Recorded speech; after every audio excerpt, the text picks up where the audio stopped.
अस्सलाम वालेकुम। आज की इस वीडियो में हम देखेंगे कि किस तरीके से कोमोडो एसएसएल रिन्यू कर रहे हैं हम, और एक एग्जिस्टिंग EC2 इंस्टेंस के ऊपर जो है वो एसएसएल को रिन्यू करना है।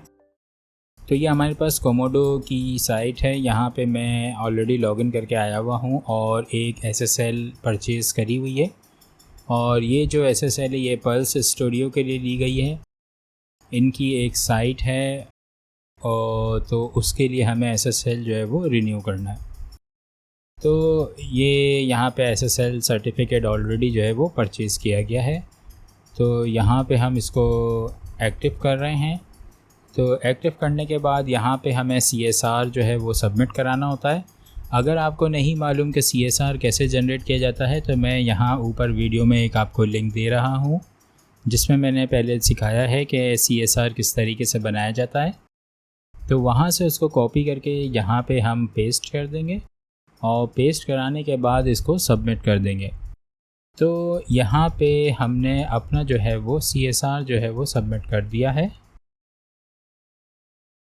तो CSR सबमिट करने के बाद जो है वो हमें यहाँ पे ये कुछ चीज़ें हैं जो हमसे वो पूछ रहा है, जिसमें सबसे इम्पॉर्टेंट होता है डोमेन की वैलिडेशन। तो डोमेन की वैलिडेशन आप कई एक तरीके से कर सकते हैं। मैं यहाँ पे सबसे इजी मेथड जो है वो सिलेक्ट करूँगा, और वो है ईमेल। तो मैं ईमेल जो है वो सिलेक्ट करने के बाद मैं यहाँ पे सबमिट कर दूँगा अपनी वैलिडेशन की रिक्वेस्ट। वैलिडेशन की जो रिक्वेस्ट है वो हमारे पास डायरेक्ट ईमेल पे आ जाएगी, जहाँ से हम इसको वेरीफाई कर लेंगे। और वेरीफाई करने के बाद हमारे पास यहाँ पे एक जगह है जहाँ पे हम स्टेटस को चेक कर सकते हैं। तो वो भी मैं आपको दिखा देता हूँ कि हम स्टेटस कहाँ पे चेक करते हैं।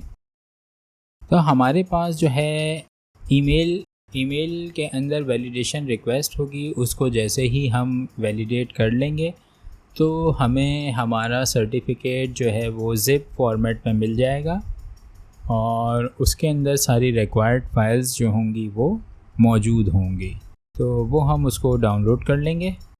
तो ये वो जगह है जहाँ से हम इसका कंटिन्यूसली स्टेटस चेक कर सकते हैं। ये अभी हमें बता रहा है कि ये आपका ऑर्डर नंबर है और आपका CSR जो है वो सबमिट हुआ है, और अभी जो है वो डोमेन कंट्रोल की वैलिडेशन चल रही है।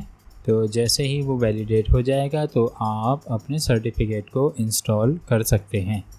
तो ईमेल से वैलिडेशन करने के बाद ये देखिए हमारे पास यहाँ पे कंप्लीट हो गए हैं तीनों स्टेप।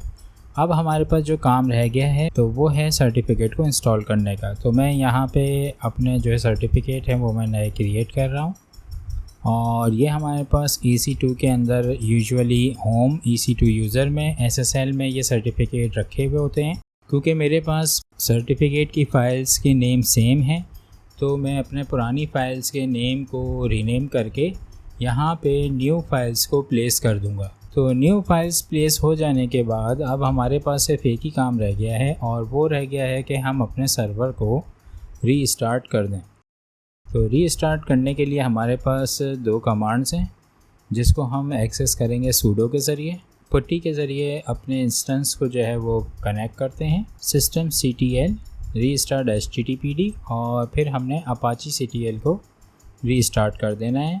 और हम बस अपनी वेबसाइट को जाके चेक करेंगे तो वहाँ पे हमारे पास सर्टिफिकेट जो है वो मौजूद होगा।